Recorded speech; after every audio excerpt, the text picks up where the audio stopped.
Well, it's time for another practical shooting after dark.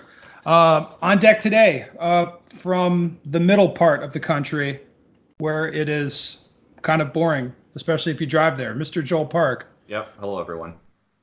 And I don't know, you guys are in Ohio? We've got new faces on tonight. So, Matt, where are you guys? We're in Ohio right now, Columbus, Ohio. And EJ, you're at a separate location, also in Columbus. Yes. All right, so we got two new guys on for the audio people who may not be able to see your smiling faces. They might be wondering, who are these two fine gentlemen here? So, what would you say, Joel? What's a good way to introduce them? I'll let you take care of that, Ben. Okay, so Matt. Well, okay, we've got two guys, Matt and EJ. I'll go in order. Matt is a USPSA Grandmaster, which is interesting. That's the same rank as Joel, so that's pretty good, right? Same rank as you too, right? Yeah, it's basically the same thing. Same as Ben, basically. Yeah. Yeah, there's like notches on the belt for national championship wins or something, right? Yeah. I haven't got my belt yet. Yeah. I got my Denny's discount card, but not the belt. Yeah, so Matt is a USPSA Grandmaster, which is cool. But also, Matt, you have what's a good way of putting it? You work for USASOC doing Army things. Yep. So I've been in the military 26 years, retiring. Whole time been in special operations. Currently work out of Fort Bragg at USASOC. Okay. So that's an interesting combination because I've talked to guys like Matt, but I've never had one on the podcast. And there's not very many guys like Matt out there. So that's interesting. And EJ works with Matt and has also shot USPSA, although it's falling a little bit short of that Grandmaster rank. EJ, you have to talk. It's an audio thing too. Yeah, it takes it's what 4 or 5 matches to make GM, so I just have 2 more matches to do. That's all. Right. Well, what the audio rip listeners are missing out on is how handsome EJ is. He's beautiful. Anyone that can see that can look at him, and it doesn't matter. He sells himself. It's right. It's not there. even it's not a gay thing. You just look at him, you're like, damn, that dude's handsome. And the other three of us are, well, Joel looks nerdy and Matt's kind of busted up and I look like an idiot. So, but EJ, yeah, and you look homeless, especially. Yeah, with that I do look haircut. homeless. But EJ he's quite good looking. So, But Joel has phenomenal posture.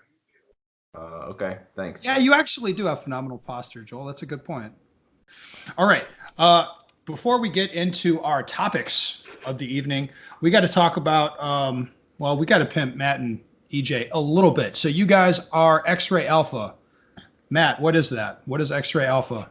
So we run a training company right now, focused primarily on law enforcement. We're both still on active duty retiring. So we travel around, bring up kind of turnkey training solutions for law enforcement across the country. Okay. And that's just law enforcement. So if a private, like a concealed carry citizen, that's not your market. Is that correct? It is. It's something that we talk about. We've looked into it. We haven't done any civilian classes at all. Been focusing on law enforcement right now. Would love to get into that civilian market, concealed carry, personal defense, all that. But we haven't gone down that road. With a little bit weary on vetting people and making sure we're training the right people. Yeah, that makes sense. All right. So there's 2 things that are interesting here that I want to mention because you guys are too humble. Number one, the turnkey thing. So you guys have a trailer with all the props that you're going to use and shit on it, right? Yes. All right. So that's interesting. As a traveling trainer guy, I can imagine what a pain in the ass that is, but how nice it is because you have, I guess you have on hand all the stuff that you need on hand. Right. So with going and training law enforcement, it's different. You typically go to locations, people that host you at USPSA practical shooting matches, and we do so much practical shooting in our training and kind of merge that with the tactical side that we have to bring target stands. We can set up depth and walls, things, training props that typically law enforcement doesn't use. All right. And that you kind of touched on the other thing that's interesting is, Matt, you're kind of a USPSA nerd. A little bit. Yeah. So to have the USPSA, like the hard background, and then at work we've done so much tactical stuff. That's a fairly unique skill set, I would say, especially with trainers. What would you say about that? I think the skill sets, yeah, they're completely different, but there is so much bleed over between the two, and so much that you can gain from practical shooting and the kind of the core competencies of that GM level practical shooter, even that A class, M class, the skills you have to master to be successful in matches. We have found a way over the years on how that directly translates to that tactical world, to the actual gunfighting world. So Matt, I don't know how much attention you paid on the internet over the last 10 or 15 years, but it used to be this constant argument between competitive shooters and then the tactical guys, or like if you're being mean, you call them the tactards. If you're being a little nice, you call them the Timmies. But those two kind of groups arguing a lot about things, and that's an argument that I don't participate a whole lot in it, but I've seen it sort of. It's almost like it's kind of stopped the last few years, where people have just kind of accepted that there's a lot of bleed, like what you're saying. Hey, there's a lot of bleed over. There's a lot of interesting skills that you learn at USPSA stuff, or training for USPSA, that bleeds over into actual defensive skills. I think it does. I think the disconnect is the amount of time that practical shooters are willing to dedicate to getting good at practical shooting, and the amount of time that tactical shooters focus on not fundamentals and not the movement piece and the hard skill side of practical shooting. And what do you mean by hard skill? If you watch like a world class, for example, yourself move around a stage with your pistol, and the skills you have with moving in and out of position, the awareness, the processing speed that you have, everyone in that tactical world likes to say, well, where all the targets are. Well, if you shoot a high level IPSC match, you get 5 minutes to walk through it. Or less in many cases. Yeah. So with a 15 or 16 man squad, 5 minutes, what do you get? 1 or 2 looks at those targets. So you have a significant amount of processing speed at those highest levels, which is what the tactical world, the Timmies or the tactards, and self-admittedly, me and EJ are both Timmies and tactards just by the nature of our job. No, tactards are the kind of the wannabes. You guys Yes. actually go do the things. Are the real deal. Yeah. But I don't know what the word is for the real deal guys. But there's something to gain from that processing, because we put plenty of tactical guys on USPSA stages and watch them fail. Even though they got to see the targets, you give them a 10-minute walkthrough, but they can't process that information fast enough to execute it at those high levels. What does it you like to say? They're overcome by events. They do get overcome by events. It's very easy to do that, And is it like pressure? Do you think stress, or because I know this is a question I'd love to ask. So like in competition, if it's the first stage of the match or it's the last stage of the match, and I'm squatted with the guys that I could maybe beat, and it's like it's down to the wire, and I want to do well, and it's like, hey, this really matters a lot. Does any of that carry over into like a self-defense or a defensive shooting, that kind of thing? I mean, do you think that helps you or prepares you for that? Yeah, I mean, kind of getting into your question, there's two. One, yes, because it will eventually. But going back to what initially started that, what's kind of causing that overcome by events, and it's the lack of training. There's a lot of just no timers, no audible or visual stimuli to engage, and guys just stand there at 5 yards, shoot their 2 rounds, call it good. You put them on a stage, no pressure, no match, and just have them run a plan. And now there's 5, 6, 7 different things they're trying to remember to do, and they've never practiced that. Yeah, the skills, Joel, that you can call on at will during a stage, even when a stage plan goes completely bad, the amount of skills that are in your toolbox are way greater than the average tactical shooter. So that's where I think, match pressure is a real thing. That's why I always, anyone that we ever train with, people that want to get good at shooting, whether it's a tactical, mindset type thing or their job, military or whatever, shooting competition will make you better at that. Because match pressure is a real thing. You're never going to duplicate the pressure of combat or of actual gunfighting, but Sure. a lot of people like to they use physical stressors, working out or some type of exercise or running to duplicate some kind of pressure. It's just not the same thing. I think there's a time and a place to do that, but match pressure is a real thing, and you see it when guys start in USPSA.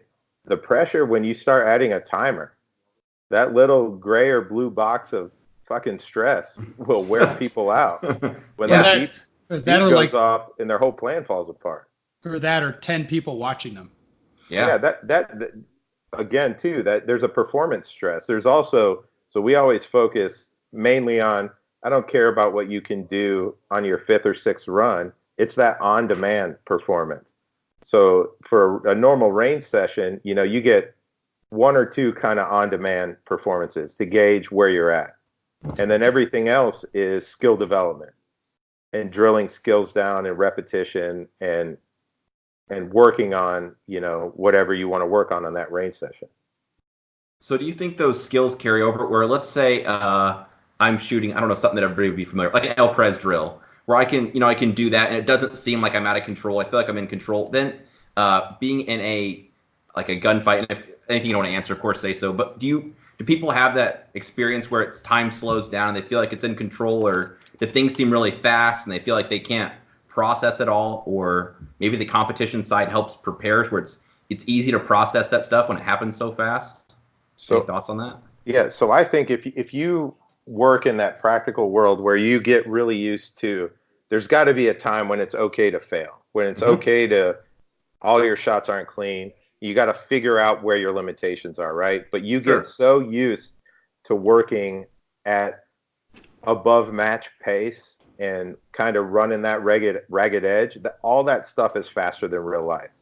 So when you're in a incident where it is a real life situation, you have the ability to not to slow down, but you're seeing faster and you're able to perform skills faster than real life. So yeah, I think it makes a huge difference. It translates directly. Oh, Matt, you must not have your chat window open. I had a really funny joke in there. I did, but I don't electronica del go. Oh, damn it. I put in the chat, critical dynamic incident is the term that you were looking for. Oh, is it? That's what Rob Pincus says. Well, trust me, I'm trying to work myelination and all these other buzzwords that all these guys put in. So I'll get it in there. Yeah. No, that's interesting. Okay. Got to keep that buzzword game tight, dude. EJ's buzzword game is really tight. Buzzword game is just a falsified, quantifiable appeal to authority for people to do something they don't know. All right. Well, let's get on to some fun topics. EJ, we're gonna go to you first because it'll be fun. All right, topic. So topic. It started out as like a triggered to get me up, and it started with people who are under the tactical training world that'll say sport shooting, USPSA, it's fun. Never been to a stage with a target shoot back. And to loop it around to the majority of listeners USPSA, I say to that is, have you never zeroed your weapon on a paper target? What do you shoot at? And there's obviously some level of training that's going to happen without a real engagement. So I like to put to that, there's layered training. We kind of already touched on it a little bit. You start out with simple tasks, drawing your pistol, presenting your rifle, movement, and isolating movement tasks, isolating accuracy, isolating splits on practical pace. And with a stage or scenario, whatever you want to call it, it starts adding all those elements into one under a short timeline that then you have to execute your plan.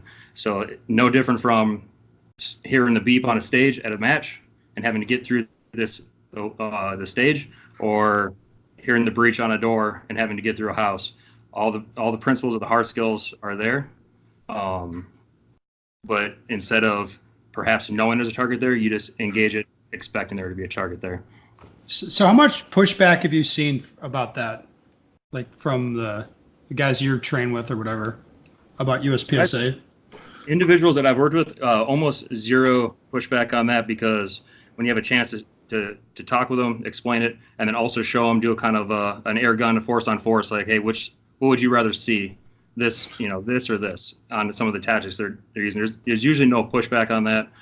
As far as just pushback from other people in the industry, Uh-oh. I don't know. I think EJ's having it. No, I can hear him fine. EJ, you just had a critical dynamic internet incident. He didn't cut out for me, dude. I think he's okay. Am I still on? Really? No. Yeah. Yeah, I heard him. Maybe I had it. Maybe it's your crap Wisconsin Maybe it's me. interwebs. No, I'll turn off the porn download. Maybe you should move your hair out of your ears and you could hear better. Yeah. How dare you, sir? How dare you? It's bullying. All right, where was that? Okay. I don't know. That's pretty much wrapped the thought up on that one, I think. No, I think it's, the ability to call on your on-demand performance, right, is what we're honestly working to improve at, right? And you're not ever going to be, when a critical dynamic incident or whatever you said, Ben, starts, whether it's a CCW shooting or any time you decide that you're going to, engage somebody, you're not warmed up. You can mentally be there, but you have to. You're calling on skills that if you can't execute those skills at a faster than real life pace consistently on demand, you're never going to get any faster when the event happens. It just doesn't happen. And that's where I don't understand from this tactical world, guys like the Rob Pinkuses or the people that rely on this, it's, you can't do these skills in the calmest of environments. How do you think no amount of mindset is going to make you perform when everything starts getting crazy? It just doesn't happen that way.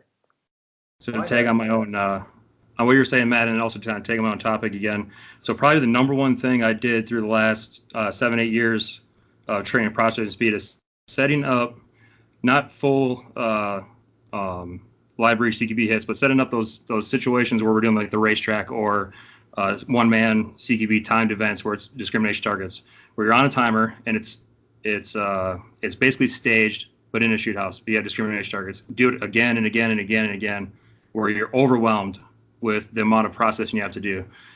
By no means is that set up like any real engagement whatsoever, but it's training you to then get forced into having to process a lot more than what you're used to.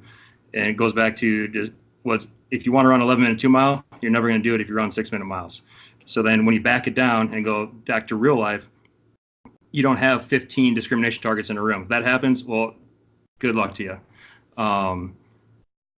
So with that, there has to be some sort of repeatable stage training to get to a point where then you can execute that skill in real life.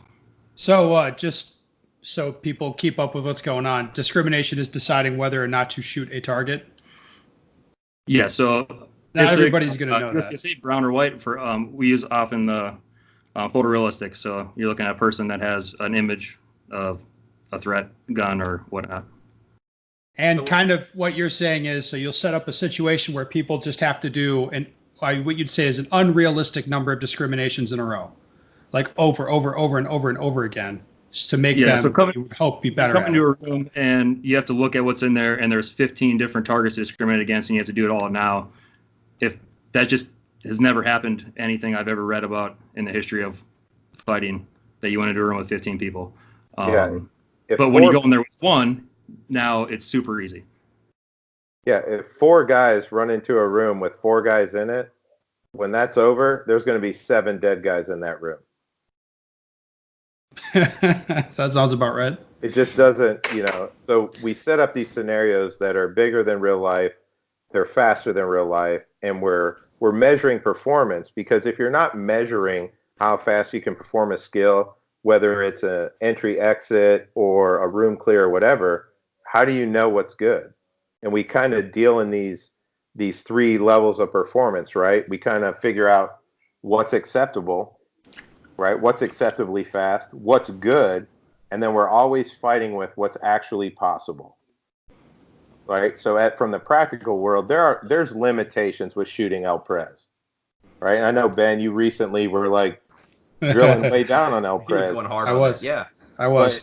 But there's you with doing that, you understand you can only turn and draw so fast. Hmm. There are ways to steal time, steal fractions of seconds, hundreds of seconds there, but it can only happen so fast.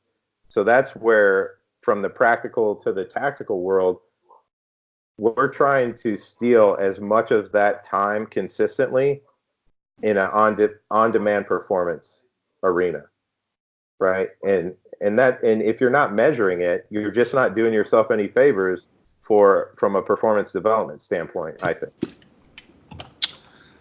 Sounds good. Well, EJ, EJ, good. One more. Joel, This is there's so many questions tonight. I'm sorry, this is interesting.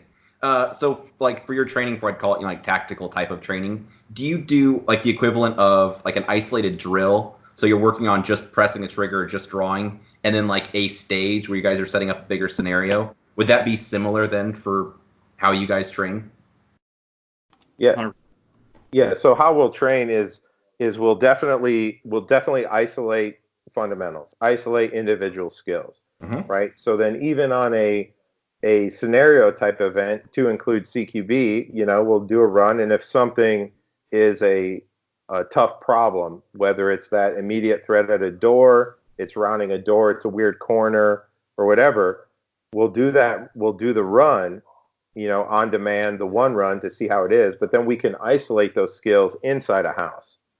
And we want guys to run that over and over to see it, right? Because you're not going to be the one man every time. You're not going to be the 2 man every time.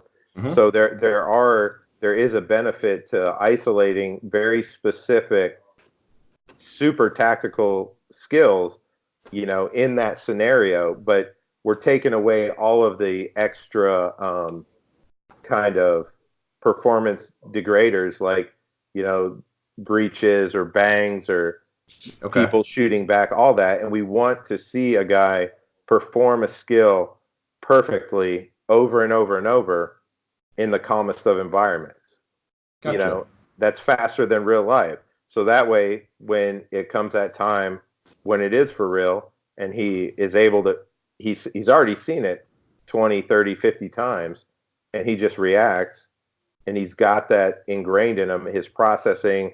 He sees what he sees fast enough, and he handles that threat. Gotcha. That makes sense. All right. Well, let's move things along. Mr. Joel, I think you had a topic. I do. Well, it's kind of just an observation, I guess, to share. So it makes me a little crazy. So it's very often that I see a competitor have issues with their gear, and it's not the first time they've seen that issue. So it could be a mag they suspect to be bad, or maybe it's an extractor that needs to be replaced, and they get like an intermittent issue, and they hope it will just resolve itself. So I'm fairly attentive to my match gear, and I have made more than one trip to the range in the same day if I'm doubting my gear for whatever reason. So I'm thinking back of there's a Saturday night before a Sunday match. I noticed my match gun, the rear sight had drifted when I was checking zero. So I drove 25 minutes home from the range. I got a punch and a hammer. I drove 25 minutes back to the range to make sure my gun was sighted in. And then I drove home again. So then on match day, there was no doubt my gun was sighted in and I could focus on shooting. So like I replaced springs in my match gun before they weaken or break. I keep extras of every spring on hand. So if I have a problem or suspect an issue, I can get it repaired quickly. So I just wouldn't want to be shooting a match and be worried about my gear in the back of my mind. So it makes me crazy to see people that have that, like, oh, I thought it was going to work itself out, or, oh, I cleaned it. I thought maybe it would stop jamming. And it's like, no, if it's broken, like, pay attention to it, get it fixed. All right, so, Joel, yeah. Have you ever been in the military? I have not. I'm just OCD. So it's not OCD. So I'll tell you, from my opinion about that,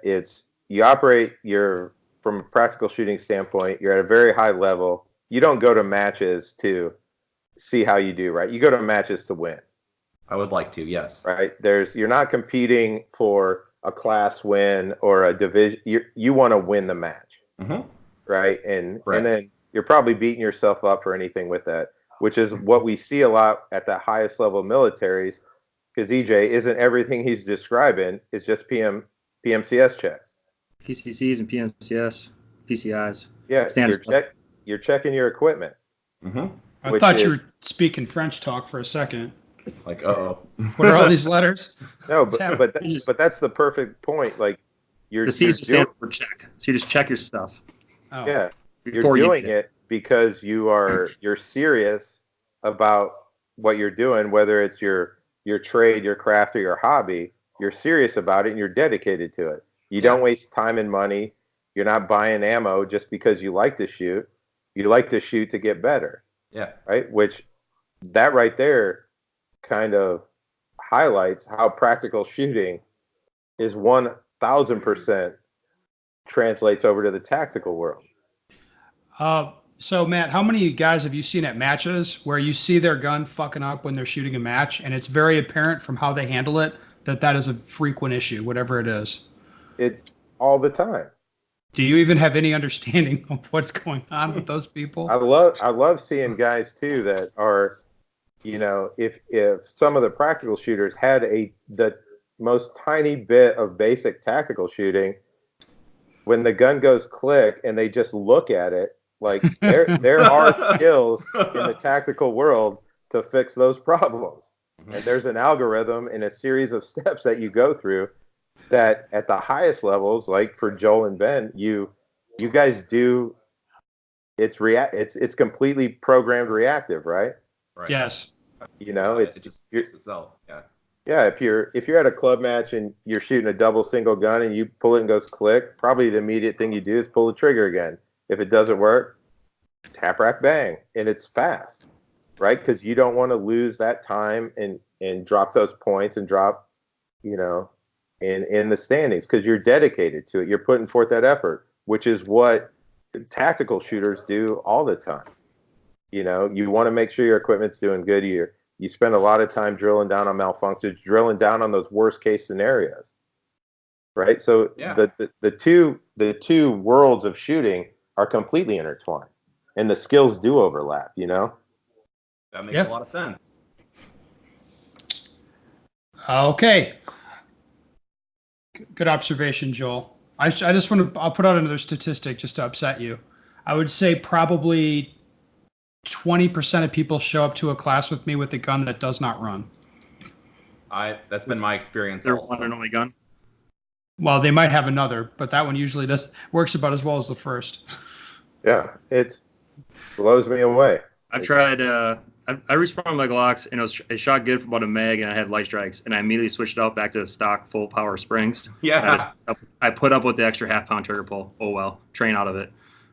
Yeah, because you want it to work. Yeah. I want it to go bang every time I pull the trigger. And I'll tell you what we see a lot of from that tactical side, like me and EJ have both run into this with. Yeah, it's always great. We both shoot Glock 34s, Glock 17s. You want to have that nice light trigger. But when you're forced to train with a 4.5 or 5 pound trigger, it's not a limitation if the fundamentals are there. Yeah. No, but it's a good thing. Everybody likes with the double action. They have MPs, double action pistols. We were just shooting with some guys, and double standards. The first round was on double action. The splits are still there. Accuracy is still there. Yeah. So we just recently shot with a bunch of guys shooting SIGs, 229s and 226s, and they're just like, it's a mental block about the double action. And it's not until it's like, all right, give me your pistol, let me cram it into my Glock holster and show you that the double action is not something you don't need to pull it any different than a single.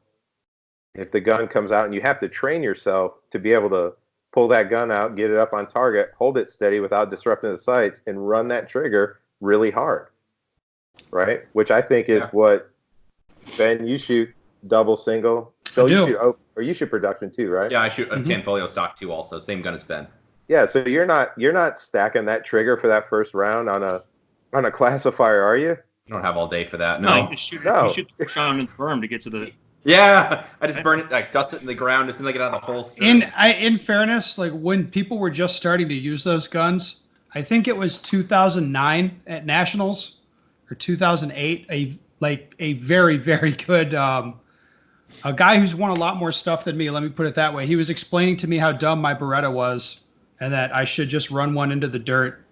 If I have to draw on like a long mini popper, I just run one into the dirt and then start shooting at the stuff. And it was kind of like, okay, dude. I mean, that was 10 years ago. People hadn't really figured out shooting the DA guns fast for the most part, but now it's for competition shooting that nobody would have that issue.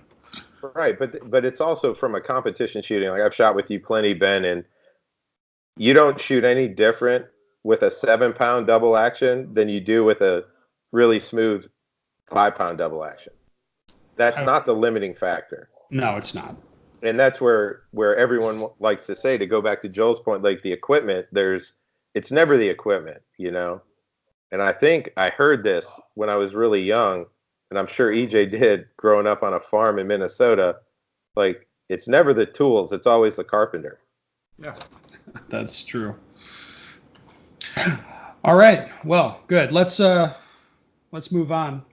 Matt, you got a fun thing to talk about? Yeah. So I've got a triggered event. Oh no. I guess it's the statement, and I don't spend a lot of time. I can't spend a lot of time on forums or whatever, but it's the mentality I've heard plenty that this will get you killed in the streets. You know, and Yeah. And I've shot a lot of USPSA matches, a lot of practical shooting training. You know, same as EJ. Been on a lot of targets. Still haven't been killed in the streets. So I'm kind of at a loss of how shooting at a high level of performance and the ability to call on skills quickly and perform them, how that gets you killed in the streets. Just blows me away. Well, it was interesting. I have a good friend of mine he's an instructor for a local police department, and they did force on force training, and they did like scenario based, and they gave me an airsoft gun with green gas, and I was picked to help out because I'm okay at shooting, but I have no idea like tactics, how they would come hunt me, how they would deal with me, any of that kind of stuff. And I was just surprised how much that like shooting was shooting. Like once I got the gun out, like I just hold the gun, press the trigger straight. Maybe I had a little more target focus than I thought, but it was like yeah, it was different. I suppose shooting an airsoft gun at people, but it was just shooting, no big deal. It wasn't what I thought it would be.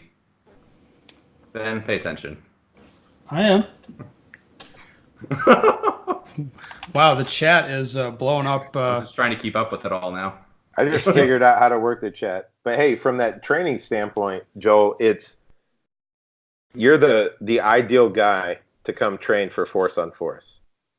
You want that high level of shooting, no tactics, right? Let's see what we can actually do against a competent adversary, and like you'd want that, even if the results are not what that SWAT team or whoever was looking for. You still want that. You want that as a learning point, right? Yeah. You don't think they'd like some desk jockey nerd fucking scorching half their team? I kept to myself. I was very quiet. None of them would be watching this. But so my friend, I would kind of relay the information to him, like, hey, this guy kept sticking his head the same spot over this car hood, and I just kept shooting him in the face over and over. But I would like, no, serious. Like they wouldn't listen to this. But like I relayed that to my friend, like this is what I saw, and then I just kind of stood back with my hands in my pockets, just like I'll let the instructors, like talk to the officers about what maybe they could do differently next time. But there was a couple of them that were really good. Where like one guy I was posted up, thought I was going to wait, and he went under this car and he started shooting me in the knees and the feet, and like I had no idea he was going to do that. So, but a lot of that too, you get when you start doing simunitions type training and force on force, it's very easy for that type of training to turn into the most expensive paintball war you've ever had. Yeah. Right. So you have to, limit the amount of rounds. Plenty of guys will run into target with a Sims rifle or pistol, and they will shoot at a pace that they would never dream of shooting on the range. Yeah. You've seen that plenty of times, right, EJ? Oh yeah. And it's because they're not dealing with recoil. They're not dealing. No one's scoring the errant rounds, because they're getting stopped by plywood walls or whatever. So that's where I think, like, from a training standpoint, yeah, you want to train against guys like Joel. I would love to do force on force with Ben, but we're gonna have to do it no shirts on, so you feel those hits. Oh baby, I'm out. That sounds awful. Yeah. I have to look. Wait, are you wearing a shirt or not? I am wearing a shirt. You're wearing a shirt. I'm not wearing a shirt. Oh, I'll take my shirt off too. So when I get hit, I know I got hit. Will you take your pants off as well? Like course I will. underwear. Ben always has to take it too far. That was pretty far. As long as you still have belt loops. Yeah, belt loops on your underwear. Pants will be off, and I'll do it in flip flops. It'll be the X-Ray Alpha Simunitions approved uniform for that. That would not get approved from anyone. Not any department anywhere would approve that. Well, dare to dream. Okay. We got one more thing to talk about. It's my topic. So I think, well, here's what we're going to do. We did one day of it. We're going to do some more. So Matt's theory, not to put words in his mouth, but I'm going to put some words in your mouth. Matt's theory has been that if you're really good with a handgun, you should be able to get really good with a rifle very quickly. Is that a fair statement? Yes. Okay. So Matt is going to teach me how to shoot a rifle. I am jealous. Mm-hmm. I think it'll be good. I think once we take away all of the different aiming schemes with a production gun, you take that away and we give you the ability to manage recoil way more effectively. You're be 100% more certain with your target focus, and the movement piece is already there, and the gun handling stuff is solid. Yeah. The potential is crazy what you can achieve, I think. Right. So one day with a rifle, I feel like you might be right about that. We'll see. But in December, we're going to give it a whole week. Yep. We'll kind of see what happens. So what would be a good performance standard? Like some test I got to pass or some drill I got to do? Go ahead, lay it down now, Matt. So we'll know. The performance standard, I mean, I think I would think at a minimum off of, because we're taking the draw out, we're only looking at reaction time. And if you take the standard USPSA GM kind of marker drills, Blake's, Bill's, all that stuff, mm-hmm. At a minimum, we're 40% faster. Okay. We can make 50, 40, 30 in 13 seconds. To Woody? So it's 50 yards, 40 yards, and 30 yards. It's 6 C zones, 2 shots per. So 24 rounds, 13 seconds. You do that, I think you can. You're good to go. We didn't shoot that drill with you. Kind of our steel drill that we shoot, but you shot 80 to 10 on the steel. You shot our CQB warm up. Yeah. Passed it all, and the times were pretty good. I think there's a lot to build on there. No, Matt, I'm really going to dedicate myself to it for a week, though. I'm going to be honest with you. I'll be dry firing in a hotel, working on those rifle reloads so I look cool. Because that is pretty cool to be able to reload those things fast. It is. That's the only thing I think you're lacking on. But once you figure out where that magazine is, but Ghost doesn't make a bullets out pouch for a. It's okay. I want to make it work. I'm going to make it work either way. It'll be epic. Yes. Well, gentlemen, I feel like we're kind of cutting this short, but we have to because we're kind of up against the clock. All right. I already told the other person we were going to be late, so. Well, but you know what? What I think needs to happen is you guys need to come back on. I would like that. Definitely. In the future. Because I have a feeling that we're going to get some emails. We're going to get some stuff in the mailbox because of this. And people all have questions for you two. We need to do a listener email segment then. We could do a listener email segment. And that might be interesting for people. But anyway, thank you very much for coming on, guys. I do really appreciate it. And our pleasure. if you work at a law enforcement agency and if you like the way these guys are talking, talk to somebody who's in charge of something, maybe about hiring X-Ray Alpha. It's xrayalpha.com, I think. I was going to say, how do they get a hold of you? Email or website or? Yeah, so you can go to email Matt at xrayalpha.com. EJ is EJ at xrayalpha.com. If you got training questions, go on our website. We have a contact form. Comes to us. We'll generally respond to you well within 24 hours. And also, if you'd like a website for training that won't get you killed in the streets, Practical Shooting Training Group is now Matt approved. Yeah. 100%. Next time Juanzek better be on here. I'm not doing another podcast without him. Jesus Christ. All right. Fair enough. I got questions for him. Joel is amazing. I love listening to him talk, but appreciate maybe we do a 4-way. Well, yes, we're talking. It's not gay if it's a 4-way, is it? You're in the military, man. You tell me. I don't know. I don't know what the rules are when you have a bunch of dudes around. I don't know. All right. Well, thank you. Something. What? No. All right, we're wrapping it up. Listeners, send your questions to benstecker.com if you have a question for the X-Ray Alpha gentleman, and we will be sure to have them back on and answer all your questions. It's going to be amazing. And